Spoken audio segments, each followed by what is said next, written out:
Good afternoon. Welcome to Marketing the Magic Live. When I'm somewhat late by a few minutes here and completely unprepared, not completely unprepared, just not in the normal studio and not with as defined a message as I would normally like to offer you.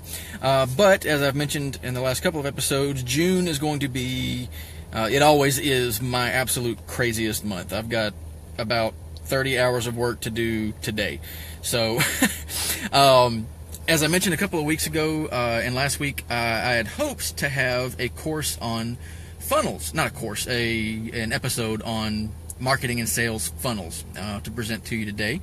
But as I mentioned, I really want to have the time to put that together well and to be able to explain what I'm trying to explain in full detail, and there was no way I was going to have a chance to do that over the last week. So, what we're going to talk about today is something completely different. It's actually two different ideas, one that sort of led to the other, and these are critical concepts for anybody in marketing. And the first is to never stop learning. Never stop looking for and taking advantage of new resources that help you to better understand what we do as marketing professionals or as business owners who are engaged in actively marketing our businesses. And that's, so I hope that Marketing the Magic is one resource like that helps you to continue to evolve your understanding of marketing. That's my goal for Marketing the Magic. But beyond this, look for those other resources, the other people in the marketing world who have things that they can teach you. And the example for this week for me, well, I've read about 6 books in the last couple of weeks. I've just been voraciously devouring these things. But the one I started a couple days ago and I have not been able to put down is All Marketers Are Liars by Seth Godin. Seth Godin is one of the iconic marketers of our time. He is amazing. He is the thought leader in marketing. So I definitely recommend that you pick up that book, but that's kind of secondary to the point that I'm trying to make, that we should always be looking for those other resources. So don't just turn to Marketing the Magic. I hope you will turn to Marketing the Magic, but don't base everything that you learn or know about marketing on what I have to say, because I only have one perspective, and my perspective is made up of what I have ingested and practiced and discovered for myself over the years. But there are people who are smarter than me. There are people who are just different than me. And every business, every marketing professional is going to be different. And so we need to be constantly ingesting these other opinions. That's part one. And now specific to, and sorry, I'm not used to recording on my phone. But specific to what I am learning through Seth Godin in this book, All Marketers Are Liars, is a different perspective on story and storytelling in marketing. My approach to storytelling in marketing is very much structure oriented. And it makes sense for me because I spent the first 15 years of my career as a software developer. I think very structurally. I think very logically. I like to break systems down into component pieces and figure out how to put them together, how they flow together, how they work together to create the whole. So my approach to considering storytelling in marketing has primarily been to look at it as the component pieces of storytelling. So Seth Godin's approach is very much different. He does, or at least, well, I don't know exactly. I haven't finished the book yet, but so I don't know if he gets into that structural idea or not. But the approach that he takes is understanding what story actually is, understanding the fact that we as humans, not as marketers, but as humans, tell ourselves stories, lies, if you will, to justify the purchase decisions we make. And that the best marketers take advantage of that fact to provide the stories that we can then tell ourselves about why we want this product and not that product. He gives several examples in the very beginning of this book, and the first one was, why does somebody buy an $80,000 Porsche and not a $36,000 Volkswagen Touareg that's virtually the same vehicle, but the Porsche is $50,000 more expensive? because we tell ourselves the stories, because that person has told himself the story that convinces him that the Porsche is worth $80,000. Now, it's not saying that the Porsche isn't worth a great deal of money, that it's not a wonderful car, that there aren't differences between the Porsche and the Volkswagen, because there are. And so Porsche is not lying by providing the story that the consumer can then tell himself. And that's the other key to this.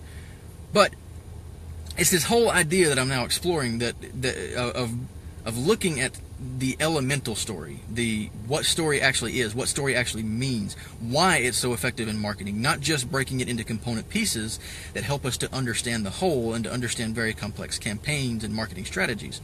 So it's just incredible. And I'm going to definitely build more content around this idea as I continue to study Seth Godin and his ideas and how I can incorporate them into what I teach. But as a little bit of a preview of that, a way that we can kind of put this into perspective as not only marketers and business owners, but as Disney enthusiasts, because that's what this community is about, let's think about it this way. So why do we choose to go to Disney World or to Disneyland? Why?